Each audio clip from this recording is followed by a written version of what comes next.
My name is Lederhaus. I'm a physical therapist. So the main topics that we want to discuss today regarding ankle sprains are, first, what are they? I feel if you have appreciation for what they are, you can understand how to recover, the tissue specifically impacted, and the typical recovery and treatment for ankle sprains. 10 to 20% of runners experience ankle sprains through the course of their life, so it's pretty common. And there are two types of ankle sprains, eversion and inversion. Inversion is where the ankle rolls in. The reason for that is kind of bony anatomy. We have two bones. The tibia is a bigger shin bone, and the bone on the outside called the fibula. The fibula is a longer bone, and so with an eversion ankle sprain, it's much less common because the bone's longer, so it kind of prohibits the foot from moving in an everted fashion. Thus, the most common way to sprain an ankle is an inversion ankle sprain. Whether it be you tripped, or there's a rock, or a larger step, or in the trails. But after you injure yourself with an inversion ankle sprain, you tend to get puffing and swelling in that ankle. But the most commonly injured tissue is something called the talofibular ligament, or the ATFL. And that's the weakest ligament and the most commonly injured ligament. So when you sprain your ankle, that's usually the first one to go. Secondly, by the calcaneofibular ligament. And then the third, the posterior tibiofibular ligament. The ligaments connect bone to bone. So they're passive structures. So they help create stability on the ankle joint. So when you roll it, you stretch out these tissues, and as a result, they may become more weak in the future and a higher propensity for injury in the future because these ligaments have been stretched out. Like any injury, there are grades of it from mild to severe. With ankle sprain, there's grade 1, grade 2, grade 3. Grade 1, about 1 to 3 weeks. So it's a mild strain or sprain in the tissue, and you need a little bit of time to recover.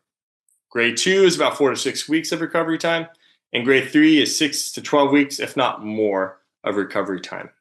The ligaments are crucial in stability of the ankle. And as I mentioned before, once it gets strained, they not only have more instability in the ankle, but it limits proprioception back up to the brain. So when the ligament begins to stretch, it creates a stretch signal to the brain saying, hey, I'm being stretched. So the brain sends a signal to the surrounding muscles to tighten up to prevent excessive motion. But when these ligaments get strained, by the way, strain and sprain, kind of the same difference there, so I use them interchangeably. But once they get strained, the proprioception is affected, meaning that the input from the ankle to the brain is altered, and so you have higher risk of injury in the future for more ankle sprains because that mechanism is affected. When people come in the clinic, usually it's about a week after they sprain the ankle, sometimes more acute, but you see a typical pattern of swelling on the outside of the ankle and definitely bruising. If you broke your foot and any of the bones, it would be very hard to put weight through that. So one differentiation, if you're determined to say broken bone or just ankle sprain, if you can put weight, even though it might be painful, it's probably not broken. So after you sprain your ankle, there are a few issues that come from that. Weakness, obviously, in the muscles because they're not being used, and the swelling and the pain tend to shut it down. You may have a loss of dorsiflexion range of motion, and I described that in this picture where your toes are coming up. That motion gets affected, so you get a little tighter in the ankle. You have proprioception deficits, meaning that the input from the ankle to the brain gets compromised, and so you have a delayed in firing from the nervous system. Other issues are peroneal tendonitis, which we'll get to in a moment, and then cuboid syndrome. So I won't go at great length because I already described it, but proprioception could be greatly impacted with ankle sprain. And another word is your sense of where your foot is in space. When you're running and your foot's off the ground, you have to kind of get some quick position sense of where it's at to land appropriately. When you sprain your ankle, that sensation will be compromised, and so you might be a higher risk of re-injuring that ankle, not only to the lack of nervous system input, but also, again, from the ligaments being strained and not as rigid as they once were. So we see people that have chronic ankle instability where they get repeated damage, and so they definitely need rehab. Speaking of muscles, peroneal tendonitis is a common issue after spraining an ankle. The reason being is this tissue is vulnerable to be overly stretched during an ankle sprain. So the peroneal muscle, and here it's the peroneal longus and peroneal brevis, they come down right behind the ankle bone and insert on the bottom of the foot. The brevis is on the outside of the foot, and the longus goes all the way to the first toe. These muscles are super important in stabilizing the ankle when you're running because they're on the outside of it. So if you can imagine when you roll your ankle in an inversion range of motion, this tissue can also be overstretched and injured. Now, if it's stretched too much and it's injured, it could create a weakened tissue. When you begin running, the peroneal tendon can also act up and cause an overuse condition. So that muscle, I typically load it when people have ankle sprains to get more resilient and stronger. This muscle also helps with neuromuscular feedback. You can train this muscle in balance-related activities and proprioception to get better at firing. So should the ankle roll or begin to roll, these muscles can help prevent further ankle injuries or sprains. If you have an ankle sprain and there's pain on the outside of your foot, not so much the ankle, but on your foot, you may want to consider looking at the cuboid bone, especially when the pain hasn't gone away in about 4 weeks. The cuboid bone sits right above the peroneal tendon. And what happens is when you invert your ankle, it stretches the peroneus muscle really quick. And that quick stretch causes a muscle to reflexively tighten.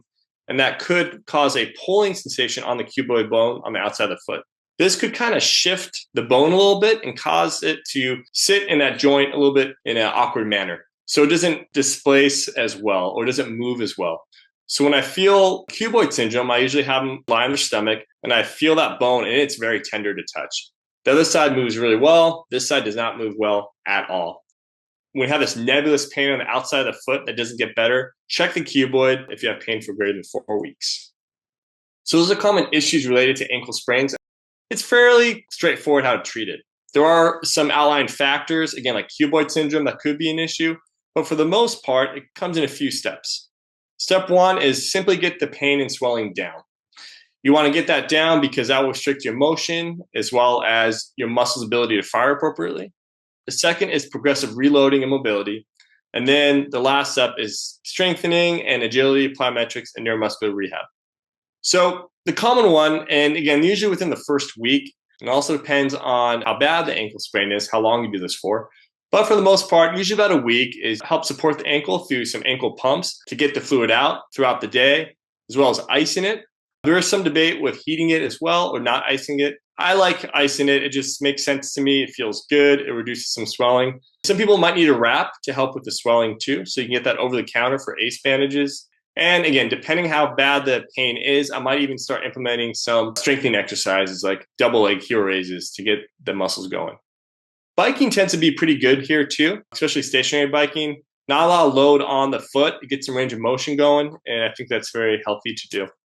So step 2 is after the pain goes down, the swelling goes down, now you want to reload those tissues.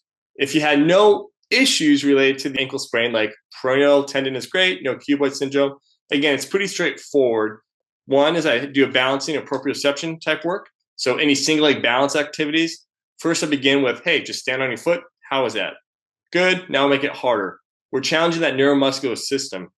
I said earlier that it was affected, that neuromuscular pathway from the ankle to the brain, because of the ligaments being overstretched. So now we're training the muscles to be much more responsive to change in motion and forces. So neuromuscular proprioceptive training is fantastic to do. The middle picture is just a generic picture of someone stretching the ankle into dorsiflexion. That tends to get stiff and that could create other issues in the future. But when you do the stretch, you want to feel it in the back of the ankle. And again, strengthening as well.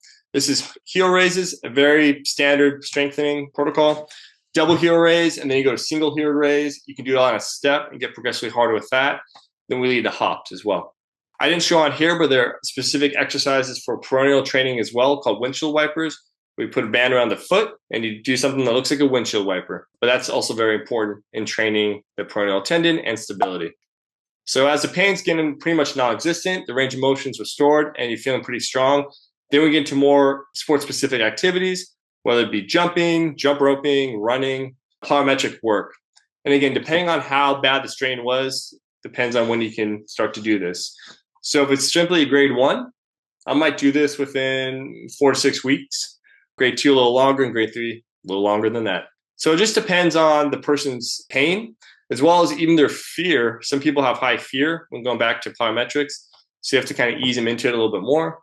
And if they're strong in their ankles. For runners, I like to see at least 25 heel raises on a step, good heel raises, before they can begin running again. So you want the ankle to be really strong and supported for you.